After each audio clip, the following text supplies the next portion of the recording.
Cure a criança e o adulto aparecerá. Essa é uma das falas bem categóricas do Tony Robbins e eu demorei anos para entender o que essa fala significava. No episódio A Infância de Agora, eu quero te falar um pouco sobre o poder da tua infância na tua vida adulta, seja no lado positivo ou no lado negativo. Mas antes, eu quero te falar quanta coisa aconteceu até aqui, não é? Se você está assistindo a essa minissérie uma vez por dia, ou a cada 2 dias, ou mesmo numa sequência, numa maratona, você já deve ter passado por várias emoções aí dentro de você. Você já deve ter sido tocada, já deve ter ficado até um pouco irritada em alguns movimentos. Mas o importante de você saber é que, primeiro, não chegamos nem na metade ainda, tem muita coisa por vir. E segundo, tudo isso faz parte de soltar as velhas mentalidades ou a velha mentalidade para alcançar a nova, tudo bem? E para que você entenda, a velha mentalidade diz o seguinte: o que aconteceu lá atrás não faz diferença na minha vida. A nova mentalidade diz: sim, o que aconteceu na minha infância, na minha adolescência, na minha vida adulta, ou seja, no meu passado, sim, impacta a minha vida. Não adianta eu querer só ir para o efeito, para o cenário desejado, para o resultado. Eu preciso olhar a causa e muitas das nossas causas estão lá na nossa infância. Uma pergunta que eu quero começar esse episódio te fazendo é a seguinte: pega o papel e uma caneta e anota aí, que vai fazer um pouco de fechamento com o que a gente fez lá no eu ideal versus eu real e um pouquinho do episódio papai e mamãe. Você é muito formado pelo que você viveu na tua infância, principalmente porque você respondeu fundamentalmente 2 questões. Uma direcionada à mamãe, uma direcionada ao papai. A primeira questão que eu gostaria que você colocasse aí no papel é a seguinte: quem você tinha que ser para ganhar a atenção da sua mamãe quando você era criança? Que tipo de filha, filho você tinha que ser? Quanto mais detalhado você colocar nesse papel, melhor. E a próxima, quem você tinha que ser para o seu pai te dar atenção? Talvez você vá chegar à conclusão que para a mãe você tinha que ser a filha perfeita, para o pai ele só te dava atenção quando você gritava com ele, quando você era rebelde com ele. Cada um vai achar a sua lista de características que você foi colocando em você, que você foi se identificando para que você recebesse a atenção da mamãe e do papai. E você é um mix disso que você acreditou que você deveria ser para ganhar a atenção e amor da mamãe e ganhar a atenção e amor do papai. A partir disso, você vai observar quantos impactos na sua vida adulta você tem até hoje por conta disso. Por exemplo, se você colocou que para ganhar a atenção da mamãe, você precisava ser uma criança quietinha, porque assim você era o filho que não dava trabalho, você cresce, vai para a vida adulta e você quer fazer os seus movimentos na rede social, você quer fazer lives e você quer falar nos stories, mas você tem a crença que para ganhar a atenção da mamãe você tem que ser quietinha. A sua vida adulta vai refletir o que você interpretou lá na sua criança de quem você deveria ser.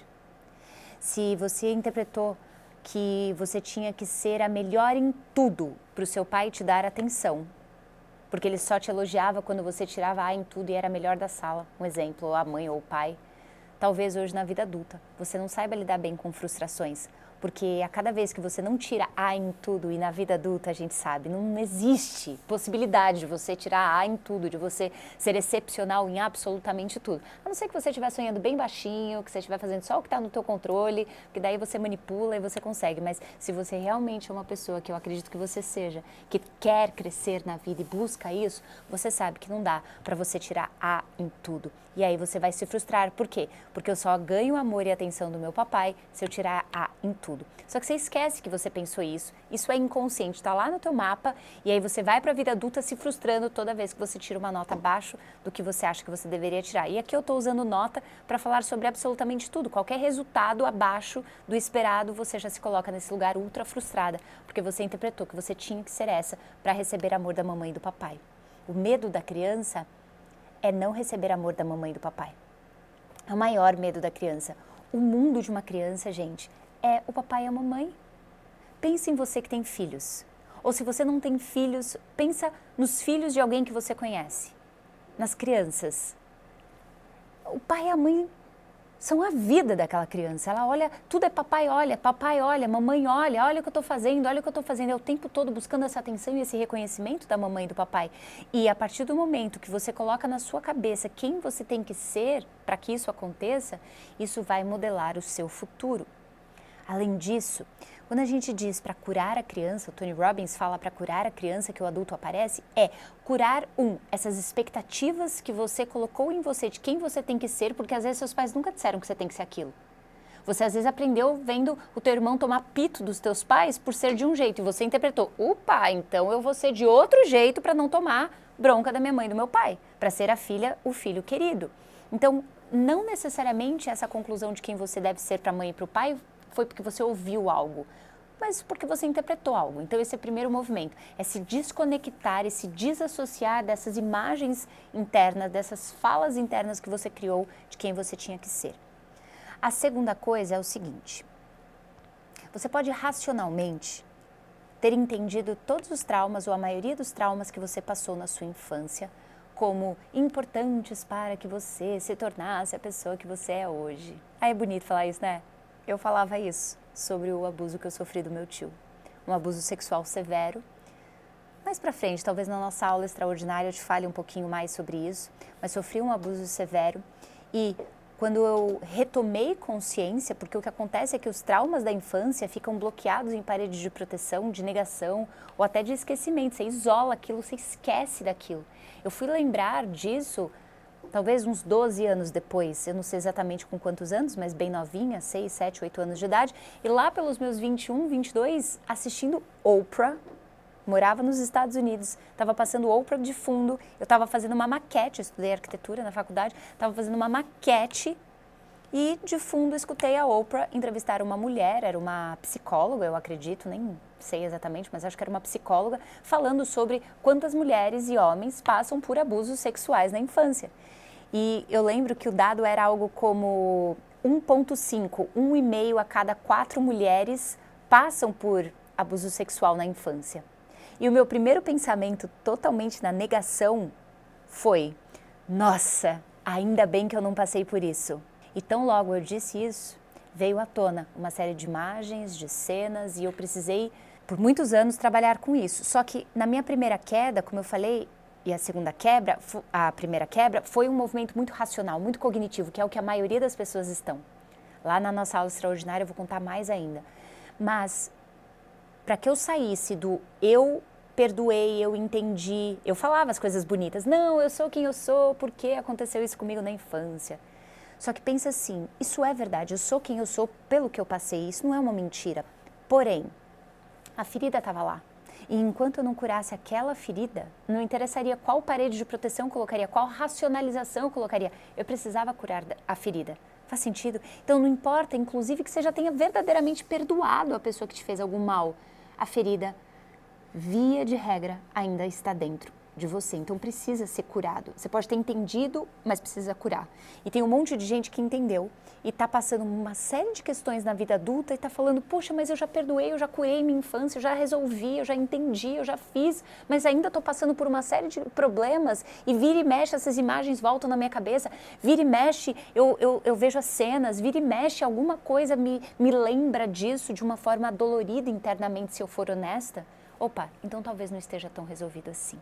É por isso que muitas pessoas nem lembram tanto da infância, porque elas têm questões lá. E o que acontece lá na infância, quando não resolvida, vira peso interno. Então você imagina você querendo ir lá para o futuro, só que o peso do seu passado é tanto que você não consegue se desvincular e ir lá para o futuro.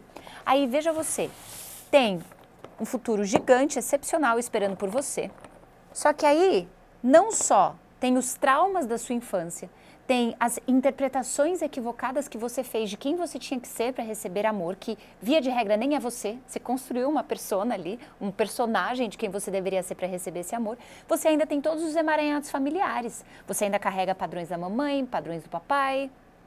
Aí você imagina como é a vida de uma pessoa que quer ter um futuro genial e brilhante e maravilhoso, quer prosperar o business, deixa eu falar em forma mais concreta, quer prosperar o business, quer triplicar o business, meu caso. Eu cheguei há 4 anos pensando, eu não tenho energia necessária, força necessária para fazer o meu negócio crescer 10x, 10 vezes. E aí eu entendi, claro que não. Eu falo que eu resolvi tudo lá atrás, racionalmente. Eu olhei para as questões racionalmente, mas eu ainda estou olhando para o trauma que eu recebi, eu ainda estou, que eu passei, eu ainda estou olhando, aqui achei. Eu ainda estou olhando para o trauma que eu recebi, eu ainda estou olhando para o peso que eu estou carregando da mamãe, para o peso que eu estou carregando do papai. Eu estou absolutamente obcecada com o meu passado, mesmo que minha fala, principalmente eu, para quem conhece o perfil do DISC, dominante, influente, vamos, futuro, solução, vamos resolver. Aquela história, né? Que as dominantes e influentes vão entender o que eu tô falando. Essa coisa de, não, eu conquisto, eu consigo, eu vou atingir os patamares, que daí eu meio que ignoro o que aconteceu lá atrás. Mas não funciona assim na nossa psique. Na razão, tudo faz sentido, gente. Mas na emoção, não. Se eu não for lá e verdadeiramente curar as questões que estão lá atrás, abertas ainda, que ainda me geram dor, que ainda doem meu coração quando eu paro para pensar, quando eu ainda sinto alguma indiferença, alguma raiva, algum ódio, alguma vingança, algum nojo, quando eu ainda sinto pesos que estão aqui atrás, eu preciso resolver. É só assim que a adulta aparece. A minha adulta demorou muito para aparecer, viu, gente? Demorou muito, muito, muito. Com 26 para 27 anos eu descobri que eu ainda era uma bela de uma adolescente na minha cabeça. E quer saber de uma coisa? Quando eu cheguei por volta dos 33, 34, eu falei, acho que eu ainda sou. Acho que aqui eu adulteci, mas aqui eu ainda não amadureci necessariamente. E aí eu fui aplicar um monte de técnicas em mim, a gente vai falar mais disso lá na aula extraordinária. Fui aplicar várias técnicas em mim para me adultecer de verdade, virar a mulher, a adulta que eu vim no mundo ser. Portanto, não ignore o que aconteceu lá atrás. Aqui eu estou trazendo consciência, tá? Nesse episódio não temos nenhum exercício específico, tanto quanto ter a consciência e se conectar com as coisas que aconteceram lá atrás e ver qual delas ainda, sente aí no seu coração, qual delas ainda não está muito bem resolvida, que você não digeriu ainda, que ainda tem uma pergunta não respondida, sabe assim? Tem uma pergunta ainda, se você cavar, você acha alguma pergunta, por que eu passei por isso, por que aconteceu dessa forma? Se ainda tem uma pergunta aí, e aí você vai ter que ser honesto com você. Vulnerabilidade é a verdadeira força. Se você quiser ficar nessa parede de proteção, nesse mecanismo de defesa, não tem mais pergunta nenhuma, sem nem sequer investigar, é uma escolha sua. Mas se você está dentro dessa minissérie A Nova Mentalidade, você quer fazer uma investigação legítima. Quais são os eventos da minha vida que eu ainda não digeri, que bagunçaram tanto a minha vida em algum nível que eu ainda não superei, não verdadeiramente lá no coração superei. Superei aqui, mas ainda não aqui. Talvez a morte de alguém, um trauma de infância, talvez a separação dos meus pais, que eu me senti culpada, talvez um abuso sexual, não sei. O que foi que aconteceu lá atrás que você ainda precisa olhar? E lá na aula extraordinária a gente vai mais a fundo nessas questões. Espero que tenha valido a pena. Deixa o seu curtir se sim. Comenta aqui para eu saber o que está gerando, reverberando aí dentro do teu coração. Eu quero muito, muito, muito saber. E, gente, deixa eu só falar uma coisa. Não deixa a resposta bonita, não, que resposta bonita aí você deixa para outras pessoas. Aqui eu gosto da resposta verdadeira, do que você verdadeiramente está sentindo, do que você verdadeiramente está experimentando nessa minissérie, nessa jornada, porque é ali que a gente tem poder de fazer alguma coisa. Na resposta bonita e perfeita, não tem nada para ser feito. Na verdadeira tem muita cura para ser feita. Fechado? Um beijo, sou Fernanda Chaude, se inscreve no meu canal, deixa o seu like e a gente se vê no próximo episódio.